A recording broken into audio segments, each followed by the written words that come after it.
Nous, les autorités traditionnelles, censées donc être des autorités morales, nous condamnons les détournements, etc. Affaire Martinez-Zogo. L'association des chefs traditionnels des villages de Sawa demande de ne pas se fier au développement fait dans les réseaux sociaux avec les résultats aussi rapides que spectaculaires. Dans un communiqué intitulé « Attention à la suspicion généralisée », ces derniers condamnent ce qu'ils appellent le lynchage médiatique de certaines personnalités. Sa Majesté Essombe Dambouenes est le président de cette association. Je constate que sur les réseaux sociaux, des personnes qui jouissent d'une certaine crédibilité disent certaines choses à 8 heures.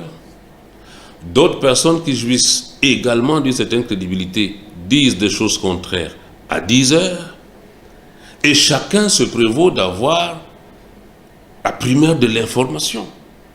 Je constate même qu'il y a des cas où la même source qui a dit quelque chose à 8 heures revient à 15 heures, vous dit « Ah non, excusez-moi, je me suis trompé, les informations n'étaient pas très bonnes. » Alors, tirons nous-mêmes les conclusions. Si des gens qui disent tous avoir des informations de première source se contredisent autant, et si certaines personnes elles-mêmes reviennent sur leurs propos sans mesurer les dégâts qui ont été faits par les propos prononcés avant, il y a un gros problème.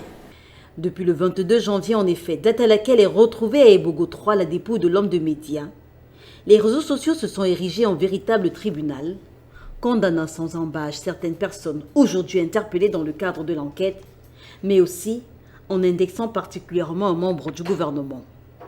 Des accusations qui, si on se réfère à cette communication signée le 13 février, pourraient influencer l'enquête et l'opinion.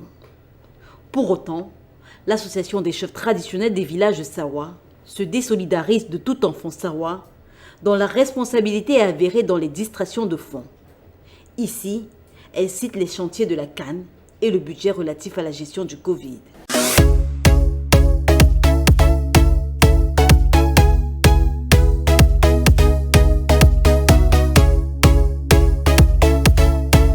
Nous, les autorités traditionnelles, censées donc être des autorités morales, nous condamnons les détournements, etc.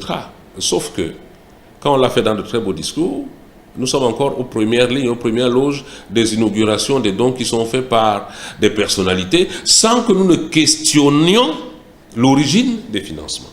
Vous avez un de vos fils dynamique, etc., d'accord, il n'a rien fait de particulier pour la communauté, et puis 6 mois après une nomination, il vient vous offrir une salle communautaire, une église, une case sociale, enfin, il vous offre quelque chose. Et vous qui avez il y a quelque temps condamné le détournement, vous êtes en première ligne pour inaugurer et recevoir.